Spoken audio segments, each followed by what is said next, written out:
Olá, pessoal, tudo bem? Então, muito bom estar em contato com você de novo, né? Agora nessa nova modalidade. É o tempo, né? Então, agora a gente tem que se organizar de acordo com as possibilidades. A gente agora vai fazer a nossa evangelização assim por enquanto, tá? Então, a gente vai organizar as nossas aulas, nossas conversas. Por enquanto é à distância, mas já já a gente está de volta, né? Se falando, se abraçando, conversando, né? Então, para a gente começar a nossa aulinha de hoje, a gente vai começar fazendo a nossa leitura inicial. Vamos ler juntos, vamos lá. Então os escribas e os fariseus, que tinham vindo de Jerusalém, aproximaram-se de Jesus e lhe disseram: Por que os teus discípulos violam a tradição dos antigos, visto que eles não lavam as mãos quando tomam as suas refeições? Jesus lhes responde dizendo: E vós, por que transgredis o mandamento de Deus para seguir a vossa tradição? Porque Deus disse: Honrai vosso pai e vossa mãe, e também aquele que disser palavras ultrajantes a seu pai ou a sua mãe será punido de morte. Vós, porém, dizeis: Aquele que disser a seu pai ou a sua mãe, toda oferta que faça a Deus vos é útil, satisfaz a lei, ainda que depois não honre, nem assista a seu pai ou sua mãe.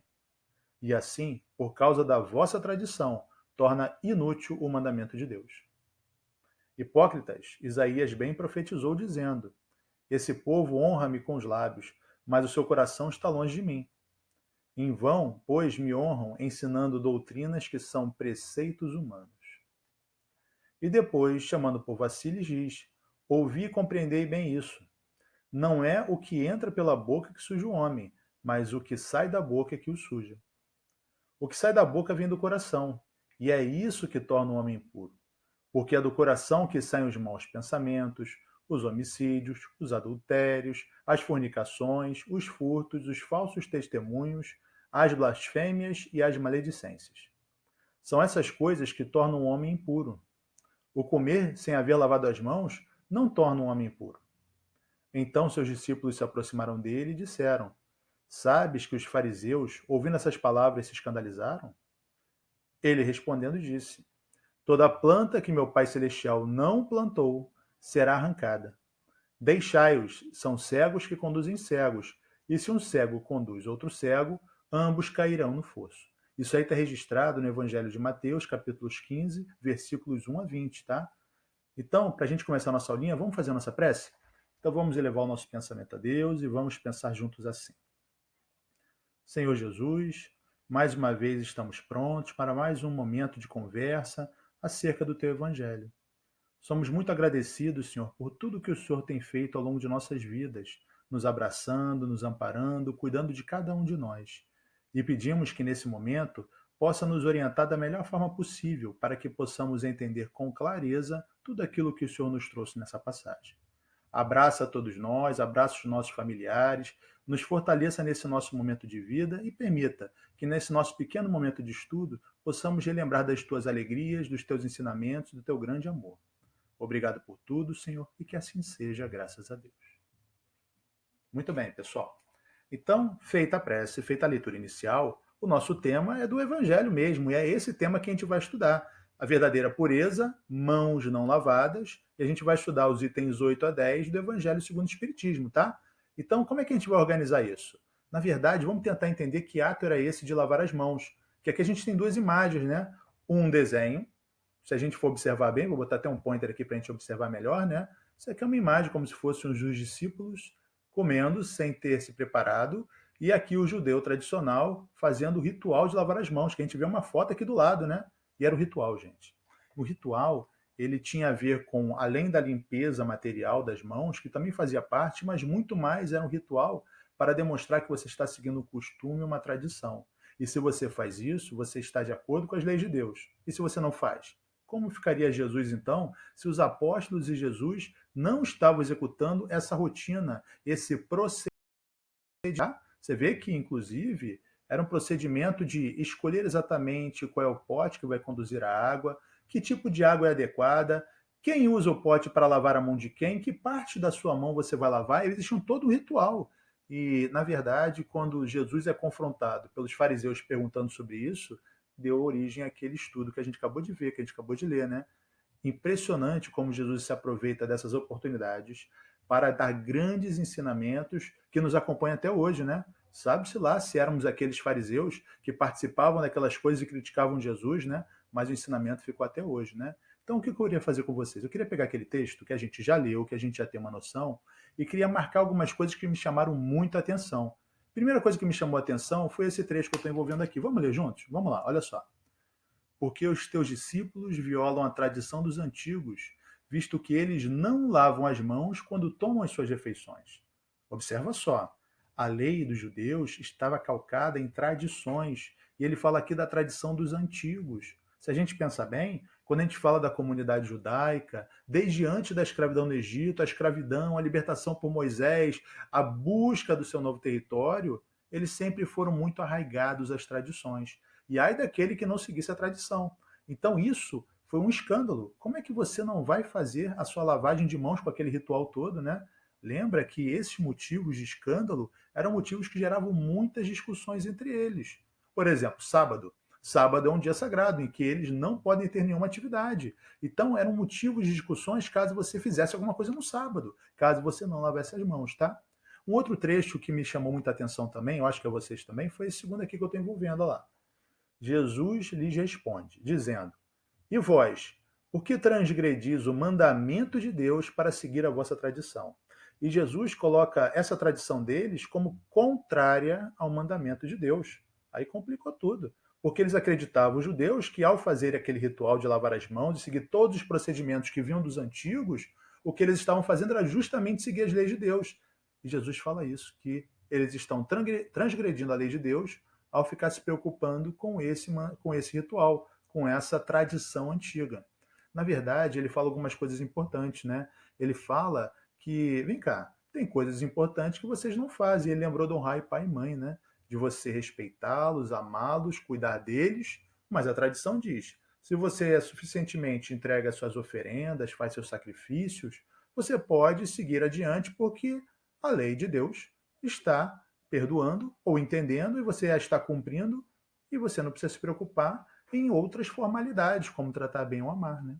Então ele faz essa comparação, uma comparação bem forte, né? Outra coisa que me chamou a atenção, vou marcar para vocês, é isso aqui. Olha só que passagem forte, né? E Jesus utilizava ideias fortes, porque a gente não pode esquecer que ele queria nos educar. E naquela época nós, como estávamos na verdade, a gente observa esse povo judeu, que era, entre aspas, um dos povos mais cultos da antiguidade, né? Será que nós já estávamos nesse nível? Será que nós ainda estávamos atrás deles? Então, essas palavras fortes são aquelas palavras para educar a humanidade e nos servem até hoje. Vamos ler juntos, olha só. Hipócritas, Isaías bem profetizou. Isaías era um profeta, né, anterior a Jesus, dizendo: Esse povo honra-me com os lábios, mas o seu coração está longe de mim. Em vão, pois, me honram, ensinando doutrinas que são preceitos humanos. Na verdade, são costumes humanos, tradições humanas. Mas quem disse que isso tem relação com Deus? O ato de você lavar a mão, isso quer dizer que você está seguindo os mandamentos de Deus? Então ele fala que o povo é hipócrita. Hipócrita significa dizer uma coisa e fazer outra. Anunciar uma coisa e sentir outra. Falar uma coisa e estar planejando outra totalmente diferente na cabeça. Então, na verdade, você não ser claro, cristalino. E ele falava: quando você segue um ritual desse, quem disse que o que você está fazendo, ou o que você está pensando, ou planejando, ou sentindo, tem a ver com Deus? Jesus, ele falava as coisas certas no momento certo, né? Vamos ver outra coisa que me marcou, me chamou muita atenção. Olha só. E depois, chamando o povo a si, lhes diz: Ouvi e compreendei bem isto. Não é o que entra pela boca que suja o homem, mas o que sai da boca é que o suja. Que, na verdade, os sentimentos, os pensamentos, aquilo que a gente nutre no dia a dia, ou quando a gente sai e fala aquilo, se expressa, se apresenta, é aquilo que nos suja. Na verdade, não é o ato de lavar a mão, não é o ato de seguir um ritual. Então, na verdade, Jesus ele começa a alertar que todo esse costume judaico, que os judeus acreditavam de verdade que eram mandamentos, se eles cumprissem, estavam seguindo o que Deus dizia. Mas eles não se mudavam, não faziam a reforma íntima, que é o que a gente aprende aqui na doutrina, né? Não se esqueçam que a doutrina espírita é o evangelho de Jesus explicado à luz de coisas que naquela época a gente não podia entender. Alguém podia falar de reencarnação naquela época com clareza? Poucos entenderiam. Será que a gente podia falar da justiça divina, do Pai de amor, justo, amor e caridade. Já pensou nisso? Não, o Deus dele não tinha nada de caridade, não tinha nada de amor, era o Deus da guerra, o Deus da força, o Deus que se impunha pelo medo e que era respeitado se você seguisse as tradições. Olha que contradição, né? Então, outra coisa que me chamou a atenção também, eu vou marcar aqui para vocês. Olha lá. Depois que os apóstolos falam que os fariseus foram embora e se escandalizaram, e depois daquilo gera mais discussões e complicações, olha o que ele respondeu. Diz assim: ele respondendo disse: toda planta que meu Pai Celestial não plantou será arrancada. Deixai-os, são cegos que conduzem cegos. E se um cego conduz outro cego, ambos cairão no fosso. Olha só, se os homens se deixam ser conduzidos por líderes que falam isso, são tão cegos e os líderes quanto os líderes, né? E todos cairão no fosso. E Jesus fala uma coisa importante: se meu pai não plantou, será arrancado. Porque, na verdade, esta planta, com essas tradições, não foi o que o pai nos trouxe, né? Ele nos fala de amor, caridade, respeito, não esse conjunto de preceitos que era uma formalidade. Mas a gente falou disso tudo, eu queria interpretar, mas agora eu queria me focar só nessas coisas que a gente viu, tá? E nessas coisas, eu quero pegar palavras-chave para a gente aprofundar o nosso conhecimento. Então, no primeiro trecho em vermelho, uma coisa que me chama a atenção é isso, ó. Tradição dos antigos. Quantas coisas nós fazemos baseadas em tradições? Quantas coisas nós abraçamos e dizemos que é verdade, baseado no que a gente sempre ouviu alguém fazer, que se repete nos nossos ouvidos e nós repetimos. Lembra que o que é a tradição? Olha só, na verdade são costumes que vão se passando de geração em geração. De repente, esses costumes viram hábitos sociais, todo mundo na cidade repete a mesma coisa. Aí depois chega no outro patamar. Sabe qual é o patamar? Das pessoas que fazem como certo ou errado, dão um valor moral. Se você faz esse hábito, você é bom. Se você não faz, você é mal. Se você fez, você está certo. Se você não faz, você está errado. Até o momento limite, onde todo mundo acredita piamente que aquilo é verdade, aquilo vira um link divino, uma obra divina. É uma ordem divina. Lavar as mãos. De onde está escrito, usando a nossa lógica, nosso entendimento espírita, por que um ato de lavar mãos significa ser obediente à lei de Deus? Nós sabemos hoje, agora falamos até nesse nosso momento, né, a importância do cuidado da higiene de lavar as mãos. Toda a sociedade, todo mundo está aprendendo isso, coisas que talvez a gente não se preocupasse. Mas não era essa bem a preocupação dos judeus, não. A maior preocupação não era com a higiene, era com você seguir uma tradição que se repetiu e depois virou um link para Deus. E se você fizesse, estava perdoado por Deus. Até que ponto as nossas tradições vão nos fazer bem? De onde vêm as tradições? Não se esqueçam, costumes que se repetem, de repente têm valor moral, quem faz é bom, quem não faz é ruim, até o momento que todo mundo, naquela época, a gente está falando de um grupo de fariseus fanáticos, religiosos, realmente vinculados à lei, né? E que já acreditavam que tudo aquilo tinha ligação divina, né? Então, tradição dos antigos me chamou muita atenção. No segundo trecho, vou falar para vocês uma coisa que me chamou a atenção. Tá ali, ó, vou marcar. Mandamento de Deus. Observa só. Quando Deus ele se apresenta, na verdade ele se apresenta através de médiuns, através de espíritos que na verdade não é o próprio Deus, mas espíritos de luz que se colocam para falar com a humanidade. Nós vimos ali o profeta Isaías, mas vários outros surgiram. Um importantíssimo foi Moisés trazendo os 10 mandamentos, né? Olha a palavra mandamento. E nos mandamentos falam sobre aquelas 10 regras básicas, né? Não matarás, não cometerás adultério.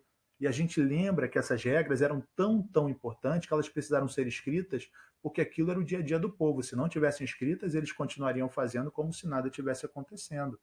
Mas olha só, entre os mandamentos que tinham noções morais do certo e errado, até lavar a mão com água antes da refeição, olha que distanciamento que a gente já aprendeu. E não faz sentido. Se você sabe que os mandamentos eles foram trazidos, nós agora usando o nosso raciocínio, foram trazidos para um povo ignorante à época. Nós, naquela época, entendíamos as coisas assim. E deveria ser de uma forma marcante, com o médio vigoroso que era Moisés, com todo aquele movimento no Monte Sinai, aquela coisa toda, tudo se mostrando para a gente de uma forma muito clara, para a gente poder acreditar que era de Deus. E quando isso acontece, na verdade, os judeus eles acabaram misturando costumes com os mandamentos. Isso gerou uma confusão danada. E eles não conseguiram se desligar totalmente, não. porque eles não conseguiram entender com pureza os mandamentos que foram trazidos por Moisés. Moisés continuou ainda tendo que legislar, criar regras, e essas tradições ele foi obrigado a colocar nas regras, porque senão o povo não seguiria. Então é importante ver que os mandamentos entregues aos judeus e as tradições, naquele momento, ainda não puderam se desconectar, elas andavam juntinhas, tá? Porque o povo, naquela época, ainda precisava disso para ser dominado, controlado e ser conduzido, porque se não fosse isso, era um povo muito primitivo ainda, né? Entre parênteses, nós estávamos assim naquela época, né? Sabe-se lá, né? E que bom que surgiu tudo, e surgiu Cristo, depois veio a doutrina espírita que nos esclarece, né? Vamos ao terceiro ponto. Vou marcar uma coisa que me chamou a atenção. Olha lá. Coração está longe de mim. Porque seguir a tradição não significa que nosso coração está com Jesus ou com Deus. Quantas coisas a gente pode repetir à vontade e o nosso coração, nosso sentimento não está nem vinculado a ele. A gente nem pensa, nem sente. Não olha para o outro como nosso irmão, não estende a mão para ajudá-lo, não decide amá-lo espontaneamente. Então, a gente tem que saber que Jesus ele estava buscando vincular corações ao Pai, ao Pai de amor, que ele chamava de Pai, ele não chamava de um Deus distante, para ele tinha uma relação paternal, uma relação de respeito e de amor. Então, quando ele fala disso tudo, ele está nos alertando que vinculação que a gente tem que ter com Deus. O nosso coração tem que estar longe dele, tem que estar perto dele, de Deus, não longe como as tradições levavam, né? Vamos ao próximo item? Olha, sai da boca é que o suja o coração. Então, muitos daqueles, ou muitos de nós, em alguns momentos falamos, sentimos, reproduzimos ideias e que a gente talvez ainda não esteja fazendo a nossa reforma íntima, nos melhorando, buscando entender as nossas dificuldades, amando quem está à nossa volta. Então, lembra sempre, gente, o que sai da nossa boca é que nos suja, tá? E no último trecho ali, o que me chamou a atenção, o será arrancada. Porque essas ideias, elas com o tempo estão sendo arrancadas da humanidade. No processo de encarnar e desencarnar, nós vamos tendo contatos com as ideias novas, as dificuldades da vida, as questões das nossas famílias nos fazem ter foco em coisas que são importantes. E essas coisas vão sendo deixadas para lá. Quantas tradições nós possivelmente adotávamos no passado e já não adotamos mais? Até nessa encarnação mesmo, com o conhecimento da doutrina espírita, quanta coisa a gente fala aí, nossa, que bom que eu já não faço mais aquilo. Agora eu tenho uma noção mais clara que aquilo era desnecessário. E a gente se concentra no que realmente é importante, tá? Então, para terminar a nossa aulinha de hoje, existe mais um segundo trecho do Evangelho que eu vou ler, que é um trecho bem curtinho, e eu também vou marcar aquilo que me chamou a atenção. Vamos ler junto, olha lá. Enquanto Jesus estava falando, um fariseu o convidou para ir jantar em sua casa. Tendo entrado, ele pôs-se à mesa. O fariseu então começa a dizer para si mesmo: por que ele não lavou as mãos antes de comer? E o Senhor lhe disse: agora vós, os fariseus, limpais o que está por fora do copo e do prato, mas o interior dos vossos corações está cheio de rapinas e de iniquidades. Insensatos que sois! Quem fez o que está por fora, não fez também o que está por dentro? Essa passagem está no Evangelho de Lucas, capítulo 11, versículos 37 a 40. O que me chamou a atenção nesse trecho? Já estou envolvendo aqui. E olha só, ele está falando diretamente com os fariseus, e ele fala o que está dentro do coração deles. E quando ele fala disso, ele fala que insensato, que falta de sensatez, de pensamento, de reflexão, de sentimento mesmo. Olha só, para pensar. E eu queria só marcar agora isso aqui para a gente se focar bem. A última frase ela é bem marcante. Quem fez o que está por fora, não fez também o que está por dentro? Quem fez isso tudo, gente? Na verdade, o entendimento da lei maior de Deus nos faz acreditar, ter a certeza absoluta de que Jesus, naquele momento, viu o interior daquele homem, de todos os outros, e que Deus nos percebe o interior. Na verdade, a gente não tem como fingir e separar o mundo externo, aquele mundo que a gente lava a mão e está tudo resolvido, do nosso mundo interior. Quantos sentimentos e pensamentos nós temos que devemos ter o trabalho de nos modificar. Esse é o nosso trabalho contínuo, né? Imagina, por exemplo, quantas pessoas que seguem as tradições e que no final das contas ainda maltratam quem está em casa, desrespeitam os familiares. No seu ambiente da escola, desrespeitam o movimento do ambiente e, na verdade, não é nem porque os outros fazem, porque nós já aprendemos também que a gente tem que ser responsável pela nossa consciência. Então, como tem essa maturidade, esse entendimento, vamos olhar para a gente com outros olhos, né? Nós já merecemos crescer, aprender, ser felizes e temos todas as condições para isso. Lembremos então dos trechos de hoje dos evangelhos, tá? Do Evangelho de Mateus e de Lucas, essa oportunidade que a doutrina espírita nos deu, né? E possamos então fazer o máximo possível para crescer e aprender, tá bom? Então vamos então à nossa prece para encerrar a nossa aulinha de hoje, gente. Vamos fechar os nossos olhos e vamos pensar assim. Senhor Jesus, tudo que o Senhor nos forneceu nessa conversa. Obrigado pela leitura dessas suas passagens tão enriquecedoras e a que tantos séculos nos vem permitindo crescimento, aprendizado e que de tanto relê-las, Senhor, com certeza estamos aprendendo e crescendo cada vez mais. Pedimos, Senhor, que o Senhor fortaleça tanto a nós como os nossos familiares, colegas, amigos e principalmente, Senhor, toda a nossa sociedade, que apesar de viver neste momento de dificuldades em função da doença, que possamos todos, Senhor, ter a noção clara de que o Senhor está nos conduzindo e que estamos no caminho certo. Temos fé e confiança de que esse é um momento essencial na nossa jornada de espíritos imortais. Então, permita que possamos ter a fé, a confiança, para aprender a conviver com todos com mais amor e, ao sairmos daqui, observarmos a vida com um sentimento muito mais purificado, Senhor. Obrigado por tudo, nos abençoe agora e sempre, e que assim seja, Senhor. Graças a Deus. Então, pessoal, é isso por hoje. Espero que vocês continuem se cuidando e na próxima evangelização falaremos de outros temas, tá? Mas receba o meu grande abraço, um beijão e até a próxima, tá? Tchau, tchau.